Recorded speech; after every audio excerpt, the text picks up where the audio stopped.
बच्चों welcome back again. चलिए continue करते हैं chapter AP exercise 5.2। Previous video में इसके पहले के सारे क्वेश्चंस हम सॉल्व कर चुके हैं। आज हम सॉल्व करेंगे एक्सरसाइज 5.2 के आगे के क्वेश्चन जो है क्वेश्चन नंबर 16 एंड 17। बच्चों ये दो क्वेश्चन को आपको बहुत ध्यान दे के समझ के प्रैक्टिस करना है, because this questions are very very important. आसान तरीके से इसे हम सॉल्व करेंगे, पूरा ध्यान देके समझना है कैसे सॉल्यूशन हम इस क्वेश्चंस का आसानी से फाइंड आउट करते हैं। चलिए शुरुआत करते हैं, पहले क्वेश्चन समझ लेते हैं। Question number 16, find AP. AP find करना है, हमें एपी के टर्म्स फाइंड करना है, ठीक है। Whose third term is 16। ऐसी एपी जिसका थर्ड टर्म 16 है, तो हम साथ में गिवन भी लिखते जाएंगे। Third term is represented by A3।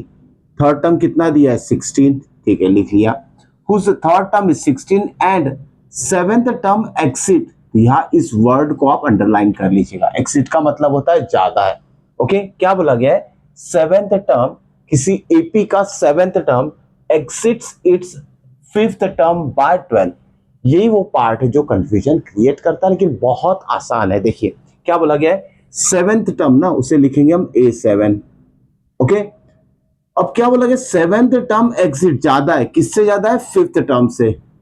Fifth term से ज्यादा है, कितने से ज्यादा है? 12 से ज्यादा है। तो क्या लिखेंगे? सेवेंथ टर्म एक्सिट इज का मतलब इक्वल टू आएगा, ध्यान में रखा। सेवेंथ टर्म फिफ्थ टर्म से 7 से ज्यादा है, मतलब प्लस साइन ऐड या करना है फिफ्थ टर्म में। ओके, फिर से एक बार देखिए, सेवेंथ टर्म एक्सिट ज्यादा है मतलब इक्वल टू लिखकर इसमें 12 प्लस कर देंगे हम, किससे ज्यादा है? फिफ्थ टर्म से। ये सिंपल सा अरेंजमेंट आपको मैथमेटिकली करना आना चाहिए। अब इसके बाद सॉल्यूशन आसान हो जाएगा। चलिए एन का फॉर्मूला अप्लाई करते हैं। एन क्या होता है? N is equal to a plus n minus one into d. सबसे पहले एन हम अप्लाई करेंगे A3 में। यहां से एक इक्वेशन फाइंड आउट कर लेते हैं, ठीक है। एन यहां अप्लाई करेंगे A3। A3 कितना होता है? देखिए A3 n कितना हो गया? 3 होगा, ध्यान में रखिएगा। तो an का फॉर्मूला यहां कैसे लिखेंगे हम? देखिए A3 की जगह हम ये वाला टर्म अप्लाई करेंगे, तो क्या हो जाएगा? A प्लस एन कितना है? 3 है, 3 minus one into D for difference. Okay, A3 की जगह हमने an का फॉर्मूला अप्लाई कर दिया, इक्वल टू कितना दिया है? 16। इसे सॉल्व कर लीजिए। A plus 2D is equal to 16 आ चुका है। सपोज मान लेते हैं इसे इक्वेशन नंबर 2, हाँ इक्वेशन नंबर 1 मान लेते हैं। अब सेकेंड वाला पार्ट जो है हमारा relation between seventh term and fifth term, इससे हमारा दूसरा इक्वेशन आएगा। यहां भी an का फॉर्मूला और यहां भी an का फॉर्मूला अप्लाई करेंगे। डायरेक्टली ये फॉर्मूला यहां सब्स्टिट्यूट करेंगे। A7 के लिए n कितना हो जाएगा? 7। यहां क्या लिखेंगे हम? A प्लस 7 माइनस वन कितना हो जाएगा? 60। ओके, इज इक्वल टू है तो इक्वल टू लिख लीजिए। A5 के लिए an का फॉर्मूला फिर से अप्लाई करेंगे, क्या होगा? A plus 5 minus one 4D। Okay, plus 12। Okay, इस तरीके से दूसरा इक्वेशन बन गया। इस इक्वेशन को और सॉल्व करेंगे। देखिए दोनों साइड में सिंगल ए सिंगल है तो कैंसिल हो जाएगा, और सेम साइन भी है तो कैंसिल हो जाएगा, ठीक है। अब ये 6D है 4D, 4D को इधर शिफ्ट कीजिए, क्या हो जाएगा? 6D minus 4D is equal to 12। 6 minus 4 कितना होगा? 2D is equal to 12। तो D कितना आ गया हमारा? 12/2, 6 आ चुका है। D की वैल्यू हमें मिल चुकी है, ठीक है। अब इस D की वैल्यू को सब्स्टिट्यूट कर दीजिए आप इक्वेशन नंबर 1 में, जिससे कि A आ जाएगा। ओके, तो D कितना है? यहां लिखेंगे हम put D is equal to 6। तो क्या हो जाएगा? A plus 2 into 6 is equal to 16। तो A इज इक्वल टू कितना हो जाएगा? 6 टू 12, 12 इधर जाएगा तो 16 माइनस 12 हो जाएगा। तो A की वैल्यू कितनी आ गई आपकी? 4। अब ये हमारे पास A फर्स्ट टर्म और कॉमन डिफरेंस D है, इससे हम AP फॉर्म कर सकते हैं। Therefore required AP is first term क्या है? 4 है, लिख लीजिए 4। सेकंड टर्म क्या होगा? फर्स्ट टर्म प्लस डिफरेंस, यानी 4 प्लस 6 कितना हो जाएगा? 10।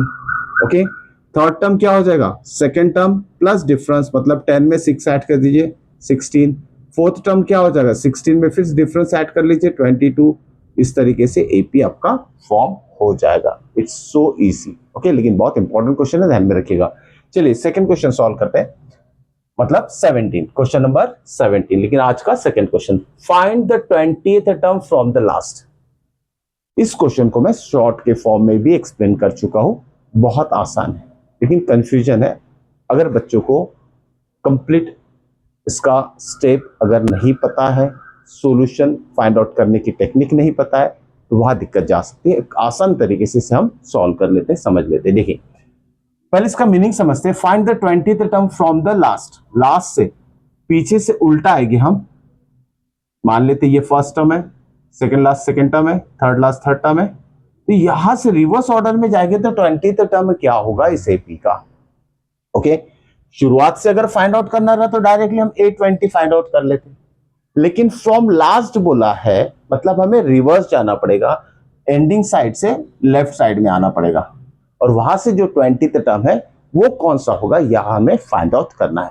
इसके लिए सिंपल सा तरीका है, इस एपी को आप क्या कर लीजिए, रिवर्स ऑर्डर कर लीजिए। लेकिन उससे पहले रिवर्स लिखने से पहले आपको कम से कम 3 टर्म्स लास्ट वाले फाइंड आउट करना पड़ेगा। उसको फाइंड कैसे करेंगे, देखिए 3 + 5 8, 8 + 5 13।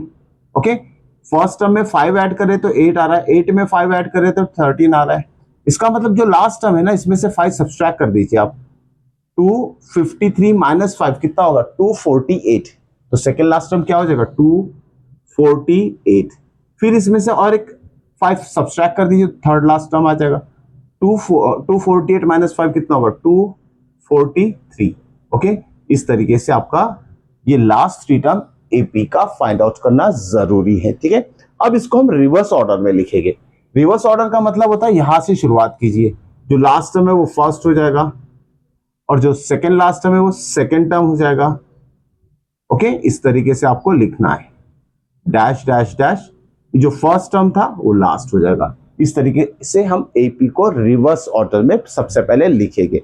अब देखिए ना, 20th टर्म फ्रॉम लास्ट बोला है, इसका मतलब ये जो रिवर्स ऑर्डर में एपी लिखा है, यही से जो 20th टर्म रहेगा वही क्वेश्चन का आंसर रहेगा।